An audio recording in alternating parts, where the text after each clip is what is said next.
Okay, I heard the ding. We're good. Shalom Avracha, Rabbi Phillips. Hello and welcome to the Philosophical Jew podcast. Thank you so much for coming on. It's an honor to be with you. It's a fantastic project, very worthwhile. It's great to be part of it.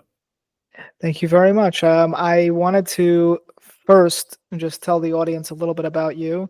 I want everyone to know that Rabbi Phillips has these amazing books out. One of them is Judaism Reclaimed. This is a parsha by parsha overview on theological, philosophical topics, and then you have Talmud Reclaimed, which is a whole very thorough work on the Talmud and Jewish legal topics and divine sort of permission for human intervention, I guess, in the judicial process. Very interesting and very worth the read. I wanted to ask Rabbi Phillips to please tell us a little bit about himself so that all the viewers can know a little bit more about you before we begin. Sure. Well, I was born in the north of England, in Sunderland. I grew up in London, went through a whole range of Jewish schools there, different styles. 2001, I came out to Yerushalayim, to Israel, to spend a year in yeshiva, and 24 years later, I'm still here. Post having got a law degree, work in office rental as well, still learning, writing books, keeping busy with all sorts of things. Are we allowed to get a little sneak peek on what your next book is going to be about, or is that to be revealed? Too early to tell. There's definitely some research going on, but it's too early to discuss anything definitive yet. So I'm still not sure it's got an ending. It's got a beginning. Okay, got it. Well, we'll be excited to see that when it comes out. Very worthwhile. So today's topic is going to be free will. Rabbi Phillips, I reached out to you about free will because I find that the topic in your book, Judaism Reclaimed, received very worthwhile attention, and I think that the Jewish view on free will is a little bit, it's interesting. I think it's unique. So with that in mind, the free will debate today is taking over public discourse. Figures like Robert Sapolsky, Sam Harris, Alex O'Connor, they all appear to be convinced that our ability to choose is just an illusion. In your book, Judaism Reclaimed, free will is shown to play an important role in Jewish faith. What do Jewish thinkers such as Maimonides say about free will? What is free will, and do we have it? Right. So it's a great question. It's a fundamental question. As you say, it's something which has become very much questioned and challenged. Many are sort of convinced these days, or at least say they're convinced, that there's no real free will. It's just an illusion. Of course, we could question them if they are reaching such a conclusion on the basis of their own free will, or if it's something which they were required to reach. But that's really it, because although we talk in theory about whether free will exists or not, there's a very strong instinctive feeling among all humans, really, all societies, all legal systems, that free will does exist. I mean, the fact that people have a debate with each other, they try to persuade each other of things, they engage in discussion and argumentation, that this all really presupposes there is some kind of free will, some sort of genuine discussion going on. We're not just sort of the automatic results of what's been fed into our brain. Rabbi Sam Liebens had a book where he discussed some of these broader ideas of what it means when people outside of religion are having discussions and trying to prove or disprove on the basis of science whether things such as free will, the existence of the soul, authorship of the Torah, origin of the universe, all of these things, when you approach them from the perspective of science, so science has a certain strict set of parameters that it works within, which it has to work within. It has to deal with measurable, detectable phenomena, measurable cause and effect, experiments it can repeat and test. This is the scientific methodology, and of course that's how science should work. But these sort of methods can never really be employed to prove or disprove religious claims, which are based on things which are not detectable. So if we're talking about whether there's a separate consciousness, whether there's a metaphysical soul which is choosing freely, so science can say we cannot detect that, but it's very hard for science to say it's definitively an illusion, because it's not part of the parameters of scientific research to begin with. So I think that's a very important point to take into account. Because even within, and science has done wonderful things, it continues to do wonderful things, finding cures and inventions and everything like that. But it's never going to really be able to fully answer the great existential questions, which we've always attracted people to religion and spirituality, which is this overwhelming sense of self-consciousness, that we feel that we're free choosing, we feel that we're challenged and we're making moral choices. Our feeling that there's something greater in the universe that's designed it and is guiding it somewhat. So we have, on the one hand, people based on science saying that we can't detect any free choosing soul, and therefore it must be an illusion. But we have to recognize the parameters within which that conversation is going to take place. And as he mentions, that all humans, pretty much all societies, they presume the operation of a human free will. I've never heard of any society where someone can go in the street and smack someone in the face or scratch someone's car, and the person will react, "Oh, they didn't choose to do that. It's not their fault." They brush it away as if an animal, or if an apple had dropped off a tree and hit them on the head. No, they instinctively feel that this person has made a choice to attack them, and they'll react accordingly. So too, all legal systems, even people who are pretty sure and will tell you straight off that free will is an illusion and none of it makes sense, none of it's proven. Well, they live in a legal system, and they would want to live in a legal system where if someone commits a serious crime against someone else, unless there's some sort of clear, strong mental illness going on, they're going to be punished for that, because this instinctive and far-reaching human instinct, it's knowledge somehow that people are choosing. Yet we cannot show how they're choosing or where they're choosing, and that is a problem. I don't know if you saw the musical Oliver. You got Fagin, who's this one of my favorite songs. I am reviewing the situation, and he's going back and forth. He's a lifelong criminal, and he's suddenly got this inspiration to do tshuva and to leave the criminal life behind him. And he keeps going back and forth. Is it too difficult for me? Is it not? And he walks back and forth 4 or 5 times throughout the song. If you show people that sort of situation, instinctively they'll see there's some kind of free will going on. Can you point to exactly which bit of him is choosing or not choosing? No, not really. But to say that, as people do very confidently, that it's all an illusion is going to be very difficult.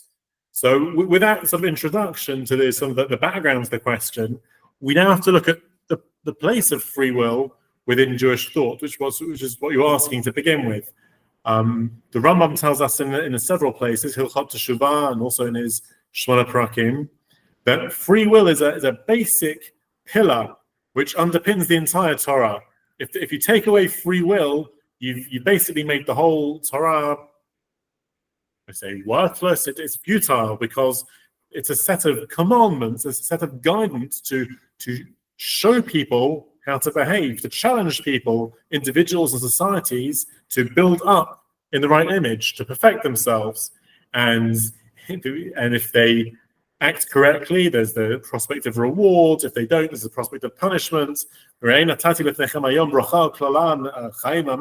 that, none of that makes sense. The whole framework, the whole supposition of the Torah presupposes there's free will. I mean, people have asked before, why isn't it one of the principles of faith so that the humans have free will? It's even more basic than that, because it's presupposed by the entire Torah. Having said that, there's a question which, I mean, if you just read the Rambam taking it at face value, you would think that every single choice that a person has is absolute free will.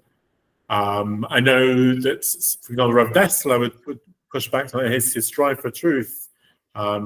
He has I guess it's a more subtle version. I'm not sure if the Rambam would go along with it, but he has this idea that yes, many of the choices we make, most of the choices we make in life, maybe are somewhat determined. You can look at a set of statistics. This is where a lot of the people who say that free will is an illusion are coming from. They say, well, you can look at a person, look at his background, look at where he's got his moral choices from. You know what he's going to do, always, most of the time. So Rabbi Phillips would say you're right. Saying 90%, 95% of the choices that you make in a day are predetermined. You're not going to go out and murder someone in the street. You're not going to go and smash someone's car. That's not a choice for you. You're also not going to be some sort of Mother Teresa figure going off and spending your whole life caring for the sick. We live somewhere in between these two. And for a Dessler, if let's say we're making, I don't know, for example, 3-4 genuine choices in a day, that's where our free will lies. And through our life, we are supposed to be pushing our free will level up and up. So what is our free choice today? Let's say I see someone asking for money in the street. It's a bit of a hassle. I get change. That's a challenge for me. Do I go and give him change? Do I not? I want to do something else with that money. I want to buy a coffee on the way. So that's a level of choice for me. So if several times over, and the Rambam talks about training ourselves in a certain way. So if I train myself to be a more giving person, well, maybe in another month, 6 months' time, this also won't be a choice for me. I'll automatically give to that person, and my free choice, the genuine choices I'll be making, will be pushed higher up the ladder. So that's an idea which sort of, you'd say, reconciles to somewhat the Rambam's idea of there being this absolute free choice with what we see nowadays, that people saying that there isn't really so much free choice because everything is determined by people's background, people's personality, people's upbringing. I would say there's definitely, at the very least, bringing in this Rav Dessler point, some kind of level of free choice that everyone has. People also look at it as a muscle. I've had this example given. In the same way, physically, if you don't use your muscles very much, they will atrophy. They will get weaker and weaker and weaker. Whereas if you train, if you go to the gym and you're building up your muscles and you're getting stronger and stronger, so free will is like that muscle. And the more you exercise free will and you stop and you think and you realize what you're doing during your day, instead of sort of going through your day with unthinking as some kind of robot, you can train yourself to be making choices more and more and more. And that is part also of, it's almost a free will to use free will, to stop and think about your life, how you want to be living, and to slow down and be making those choices where in the past you may have just gone along with your natural instinct. So that's on a basic level. There's also, you can look at it on a national level. Rav Shimshon Raphael Hush talks about free will in an even bigger way. He talks about the first commandments the Jewish people had as a nation, HaChodesh Hazeh Lachem. He brings this idea of chidush, of renewal, the idea that we are, as a nation with a Sanhedrin, we're able to determine the months, we are in control of time, we are in control of nature and the celestial bodies. And this is something which had to be clarified and emphasized right at the start of our life as a nation. It's central to our ideology, as opposed to the pagans, the more determinists. As you say, the new atheists now, you'll be bringing those in, as opposed to those that say that we're not really free choosing, we're just part of the natural order. Rav Hirsch teaches that no, HaChodesh Hazeh Lachem, something goes to our very essence of our national identity, is the idea that no, we can choose and we must choose. He takes it even further. He talks about how our ability to choose reflects God's ability to choose, because only a deity who is absolutely free and above all other forces can grant humans the ability to freely choose. If we're looking at the pagan system, and we all those midrashim about the debates between Nimrod and Avraham, however exactly you understand the midrashim, but there's an idea that's going on there that Nimrod keeps telling Avraham, well, bow down to the fire, bow down to the water. And Avraham keeps saying, well, I can't bow down to that physical force, because that physical force is subject to something greater.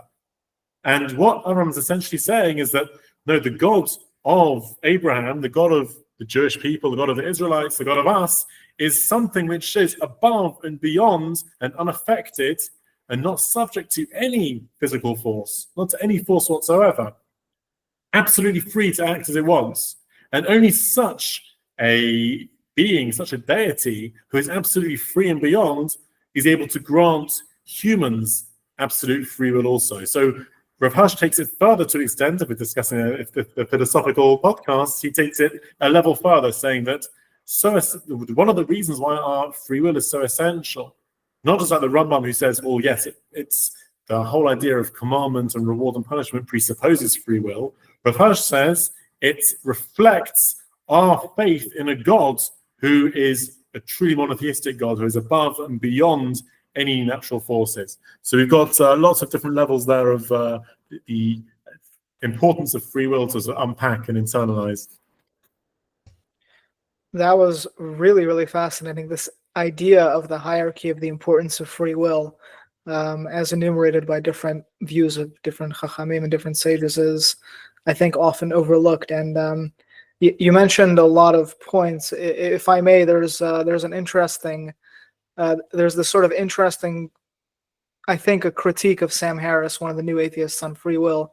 You mentioned how the Rambam views free will as obviously fundamental to our system of law and justice, and how Rav Hirsch takes it to that it's actually a reflection of the Creator, who can bestow upon his creations this ability to choose freely. So Sam Harris sort of says that like, let's say one day you decide to lose, like you've been trying to get in your head to lose weight, and one day all of a sudden you just have the drive and the ambition to do it. It's like, where did that drive and ambition come from? Like, you had no control over that.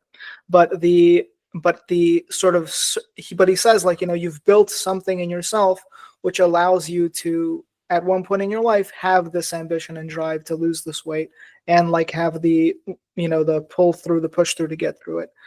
The issue is it's sort of a circular logic, right? Because he's saying that you have no control over that which gave you the ability to push through and lose the weight. But the Maimonidean perspective, and I think Rav Dessler's perspective, like the muscle that you mentioned of free will as well, is that you have to build yourself up to be a person who can receive that sort of ambition one day to lose the weight, let's say, right? Like, if you never have any ambition to lose weight, it's never even crossed your mind, the likelihood of that revelation coming to you is very low.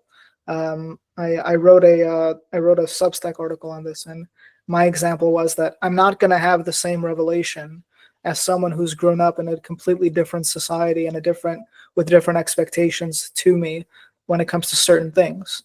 I'm not going to have the same drives and the same desires.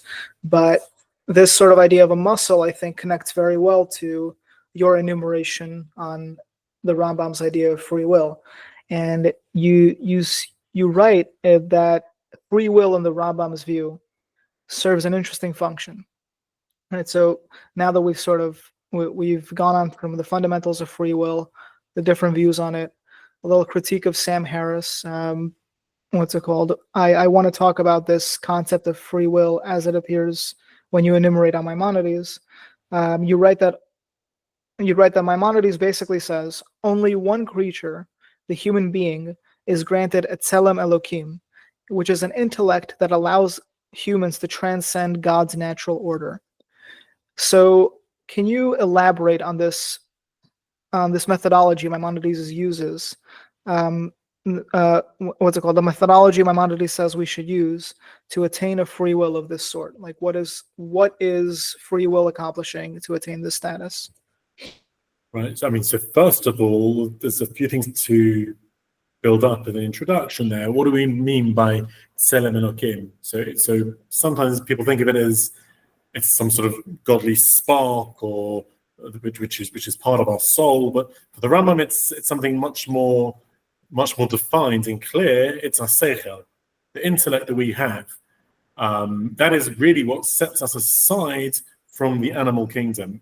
Animals have some kind of minds, more or less based on instinct. I'm not getting into the arguments of exactly how animals' minds work, but animals are largely governed by instinct. They see something, they want to eat, they want to do whatever they need to do, whereas humans are the only, as far as we know, the only creation which has this ability to think abstractly, to think rationally. Actually, talking on the subject of free will, the Meshech Chochmah, who often works within Maimonidean concepts, he expands this to even include the free will. He says part of what the Tzelem Elokim is the ability to actually think about what is right and what is wrong, and to choose and to make that choice of what is right and wrong. That is something which is not part of the physical natural world, which is again why the new atheists, why the scientists won't pick it up, because it's something which is not physical. If you can strap things on the brain, look at electrical impulses, but it won't pick up the Tzelem Elokim, it won't pick up the Seichel, because that is something which is metaphysical. So the ability, so going right back to the first story of humans in the Torah, Adam, Chava, having to choose to eat the fruit, not to eat the fruit.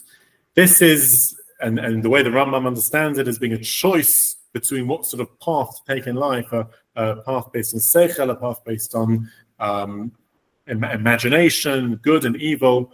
So that goes to the root of what we're discussing. Free will is, and the ability to work out and to build up ideas of good and evil and how to pursue it. That is what makes us human. So again, as we said, unlike animals and the rest of nature, which work mostly on instinct, so we have this ability to control our midot. And this is the beginning. We were talking about what the question was, what was the methodology to be able to use this Tzelem Elokim to transcend the natural order. So the natural order would be, well, if I see something and I want it, I go and grab it. That is instinct. Whereas humans, Hilchot Deot, to begin with, the Rambam tells you, no, you control, you have to work out the midot, you have to work out the midah, the measure of each instinct, how do you play off the different requirements against each other, you have to get them all in balance. The ability to do that is fundamentally human. And by doing that, by acting in a way which goes beyond our nature, beyond our instinct, we are becoming, in a sense, supernatural. We are not acting according to our natural instincts. We are moving beyond that. We're becoming supernatural. But it's more than that. It's the ability to train the midot for the Rambam is only the beginning of it, because the Seichel's ability to think rationally and to understand, to sense and pick up and to absorb some of the chokhmah, some of the wisdom of God, which is here in the Bria, in the creation, recognizing God's wisdom in the world, recognizing God's wisdom in the Torah. As we always say, that God has his two books, the world and the Torah. His wisdom is in both. We have to be able to absorb, to study all of this, absorb it, and do it with the correct midot, which we have trained. And by doing so, our Tzelem Elokim, our human mind, can start transcending nature. And what that means is, for the way the Rambam understands it, is there is, I think he calls it the malach, or ishim, active intellect in the more philosophical circles. There are sechalim, which are malachim, which our mind can connect up to and create this real channel. It's through which we can get a greater understanding, a more profound idea of how Hashem's chokhmah is working in the world.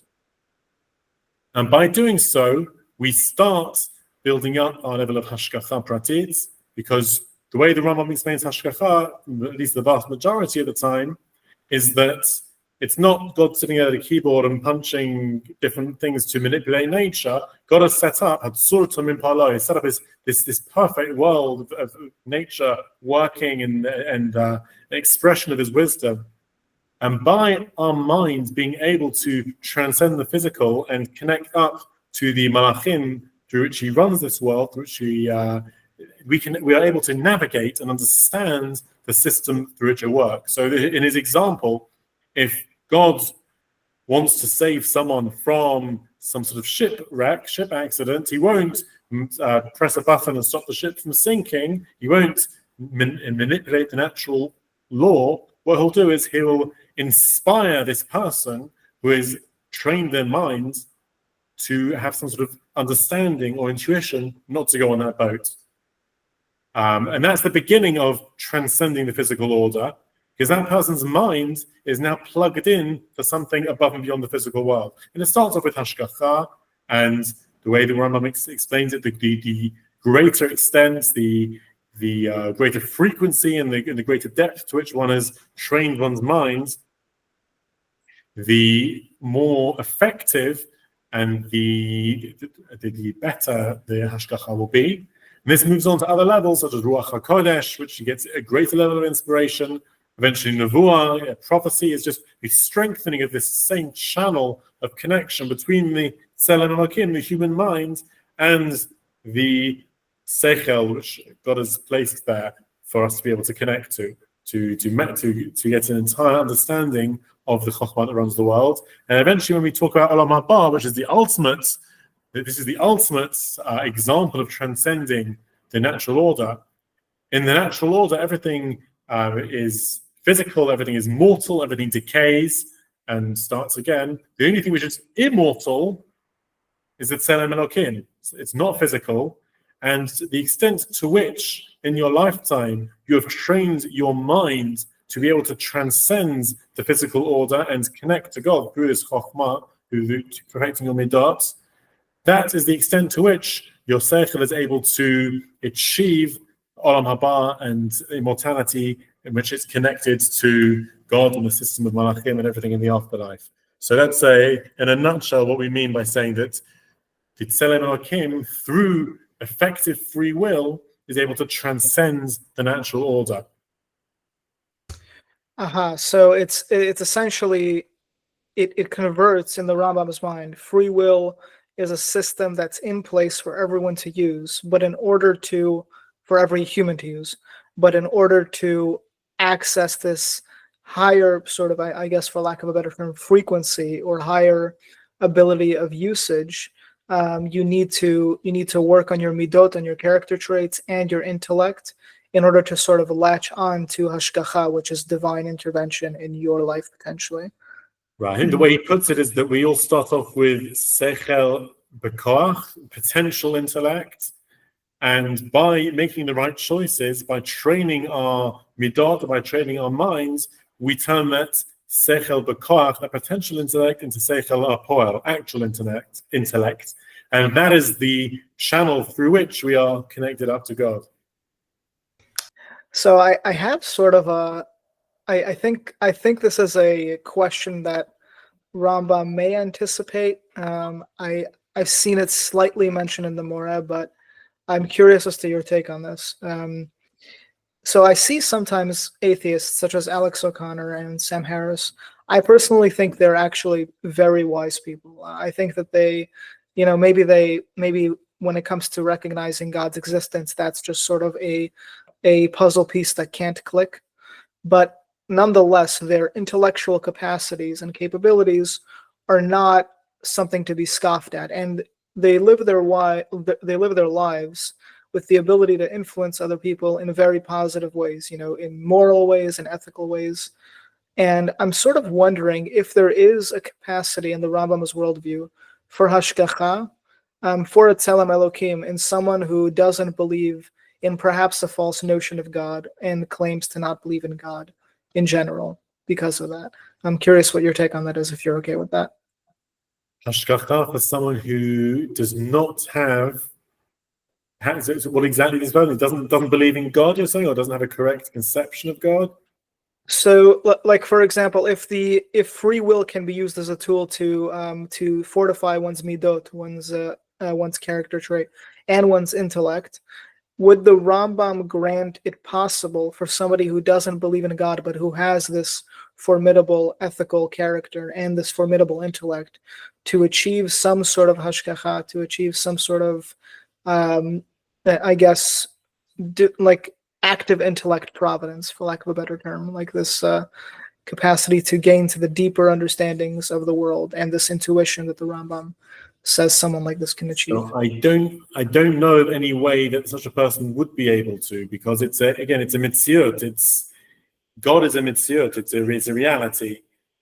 So if you are thinking of God not in the correct way, you are not going to connect up to that God. If you're thinking of some sort of human figure up there in the sky, which is you're just not part of those. You may be it's abstractly a good person, but you are not connecting to the reality that God is. I mean, Rambam could go, he could explain to you what the shortcomings of that sort of situation is, in terms of the imagination, in terms of the corruption it can lead to. But yeah, on a basic level, no, it's the hashgacha, the way the Rambam sees it, is connecting to the reality of God, at least having a basic idea of what God is as a prerequisite.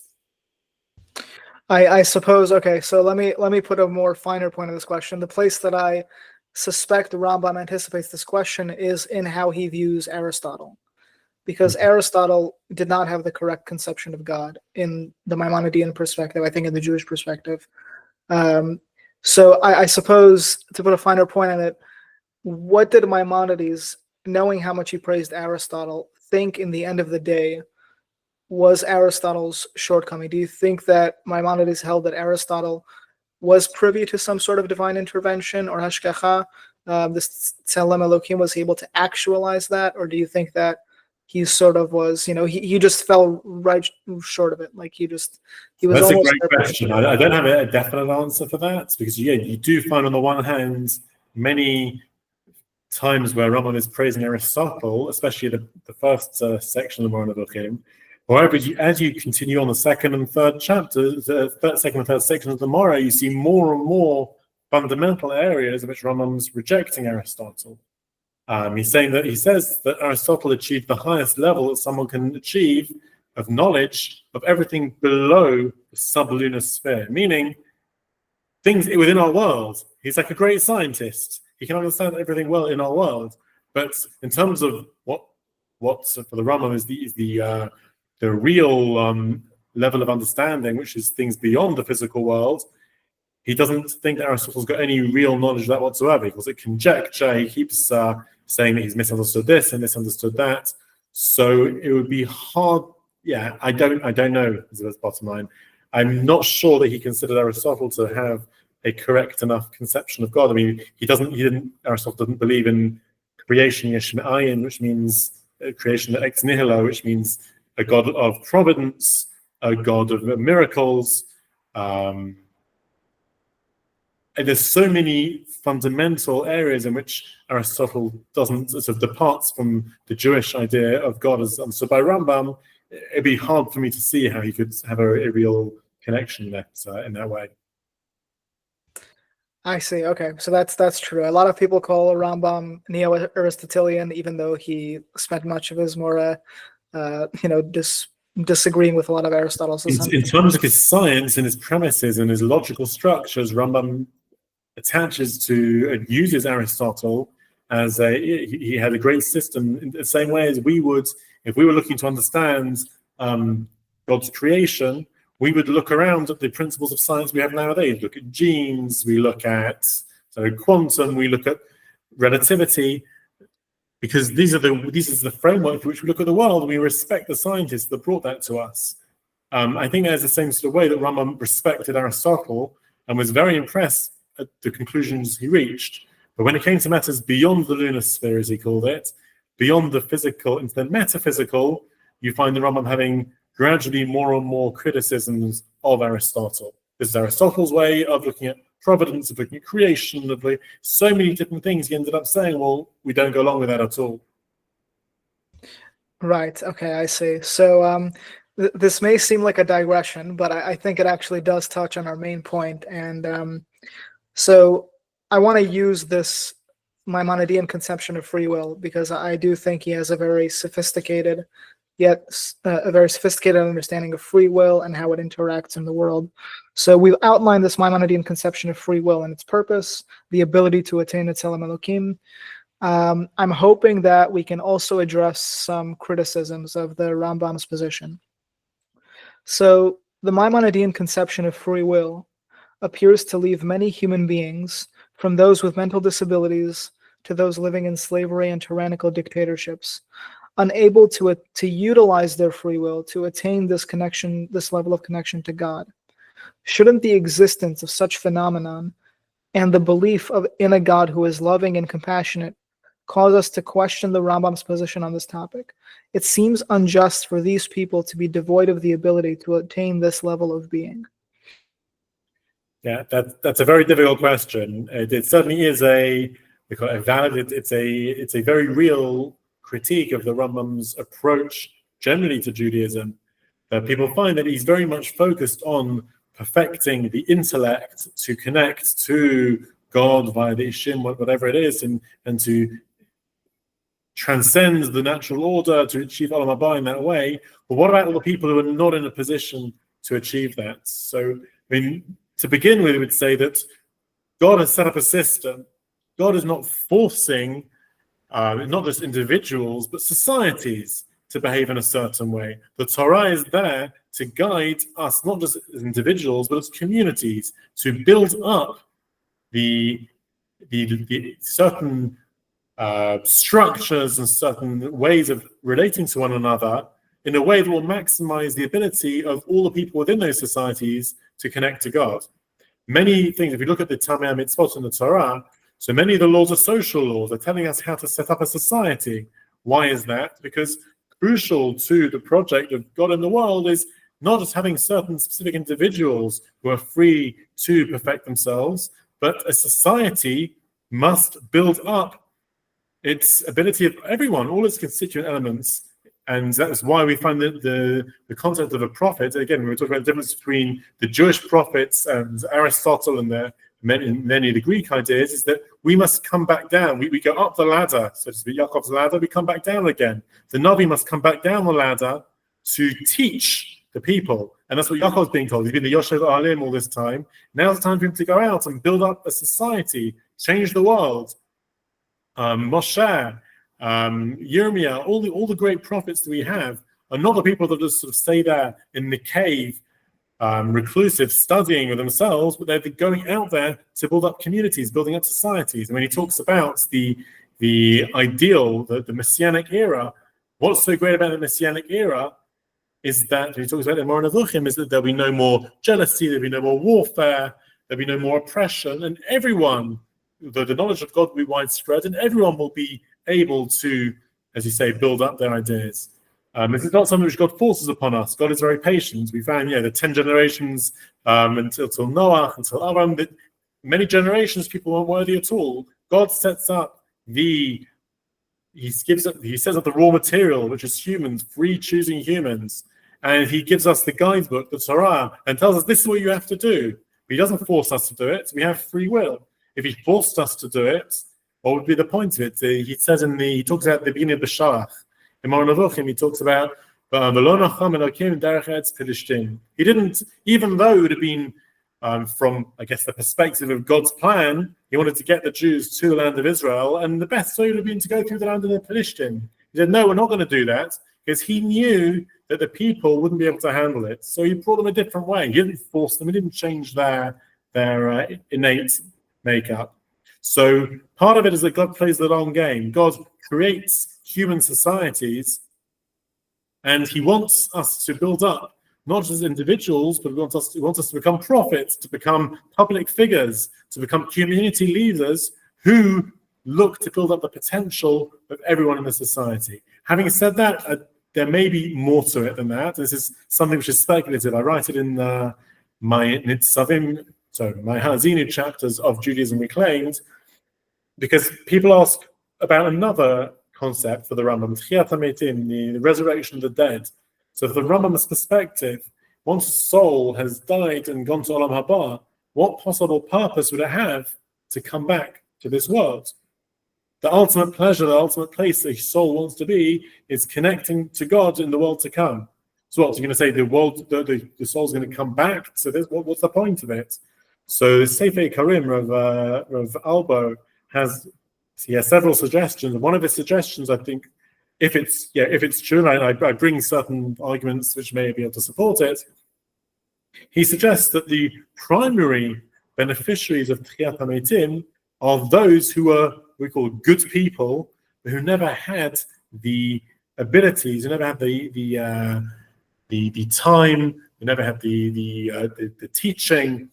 They didn't have the capabilities to be able to develop their mind to connect to God in the way that they would have wanted to. And these people who are basically good people, they are able now to come back in the Messianic era, when we're told that there'll be no oppression and knowledge of God will flow through the world like water covering a seabed, and everyone's, as Yoel says, your sons and your daughters will prophesy. This will be an era in which anyone who is making the right choices will be able to achieve prophecy, and there won't be all these things which hold us back like they do now. So again, the Rambam doesn't talk about it explicitly. This is the Sefer Karim's interpretation. If that is correct, then that may be something of an answer to your question also. Yeah, that's great. You mentioned Rabbi Liebens earlier. I actually just had him on and discussing this very topic, the entire conception of Judaism, heaven and hell. So that's an interesting way to address this issue, which may come from people not having the capacity to utilize free will or their free will to the fullest extent. I suppose additionally, what sort of you were mentioning is that in a materialist world, in a limited world, free will is such a powerful tool. It's not a guaranteed gift that everyone gets necessarily, but it's a tool powerful enough that can propel humanity forward with the amount of people who have it and who can utilize it. It's just that powerful of a tool, and those two things together might be a good framework for the Rambam to address this critique of his. We see that God's described as being patient, and all of the different generations it takes each time, as long as there's some kind of group that's going to emerge from it, that's going to build up. And Noah, Abraham is going to build up to be righteous. When there's no potential for righteousness, I guess that's the generation of the flood. So he wipes out that because it's got no purpose. But generally, the way we see the Torah being built up, God is patient and he gives over the rules and says, this is what you have to do. But he holds back and doesn't force us to do it, because the whole value of being human is to do it ourselves, to perfect ourselves, to build up the world in the way that God wants it to be, so that individuals can perfect themselves. That's a really fascinating perspective. Yeah, thank you. And this is the final critique I'm hoping to address. Also, the final question. I suspect you sort of answered it already, but maybe we can elaborate. The question is that, the most general and obvious problem with God that people have is the problem of evil and suffering. And one of the classic retorts to that issue is that if God creates a world where people don't have any choice but to do the good, then there would really be no free will, and it would sort of be a purposeless world in some sense. It would just be a bunch of robots essentially gaining euphoria.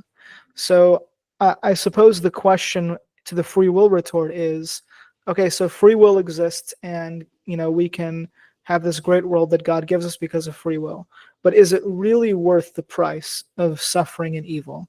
And this stems from the most minute sort of inconvenience, like missing your bus, to real suffering in the world, such as to like real genuine unfortunate suffering, people who are in slavery, people who are just in terrible conditions, earthquakes, tsunamis. Is free will really such a powerful justifier for all of that to occur? So, this is a hard question to answer on behalf of people who are in slavery and suffering great evil as a result of other people's choices.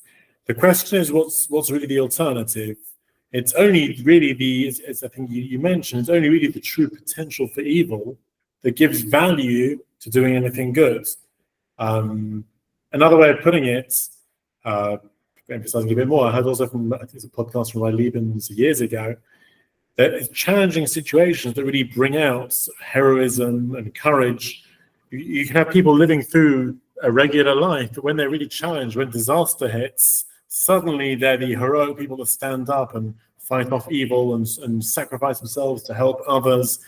And had they just been living in a perfect universe, they'd just been the regular person, working 9 to 5, coming out. It's the challenge. The Rambam says something similar in the Akedah.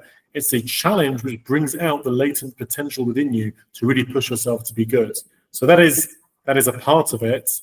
But I think the Rambam's perspective also, he said you very much have to internalize and understand the value of what it means to be connected to God and Olam Haba, the value which is placed on all of that is something which we can't even begin to fathom.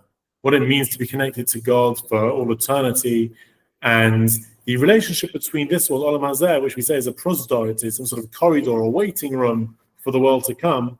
And when the Rambam discusses this in the context, in the third section of the Morah, in the context of his discussion of the book of Eov, which is the classic text of discussing suffering, what he really ends up saying is that people have to have internalized and understood the nature of things in this world and things in the next world, what it means to be connected as a seichel to God, and how significant that is compared to the significance of mortality and temporary suffering, and what is really valuable in life and what isn't. And this is something that you can't really answer as a one-off. It's something you have to. It's an ideology. It's an idea. It's an understanding you have to have built up and internalized through your life. And it's only with that you can really answer that yes, free will and the ability to do good and the ability to connect to God and get Olam Haba is something which is worth all the temporary units of suffering in this world. But no, I don't think you can answer it on behalf of any individual who's going through it. It doesn't have that perspective. It's a very difficult question. Well, I was hoping to to put an end to the free will problem once and for all with this, but no, I think that's a very fair answer, and I think that this gives a lot of food for thought. It is something to really frame in your own mind what it means to connect to God in this world and for eternity. It's something that I think no amount of literature could ever suffice on. But free will is a conduit which gets us there, like you said. So I really thank you, Rabbi Phillips, for your time on Thank you these very questions. much. I very much enjoyed the discussion, and thank you for having me on. I'm very glad. I'm so glad. Thank you so much for coming on, Rabbi Phillips. Would you mind staying on after the recording? If anybody wants to find Rabbi Phillips's work, please visit his website. I will link the description down below. His Facebook page as well for weekly write-ups on very fascinating Jewish topics, usually based on the Parsha, on the Torah portion, if I'm not mistaken. And please, if you haven't gotten Judaism Reclaimed or Talmud Reclaimed, that you just need to buy that. It's a staple of every Jewish library these days. And thank you, Rabbi Phillips, again very much for coming on. Thank you. It's a pleasure.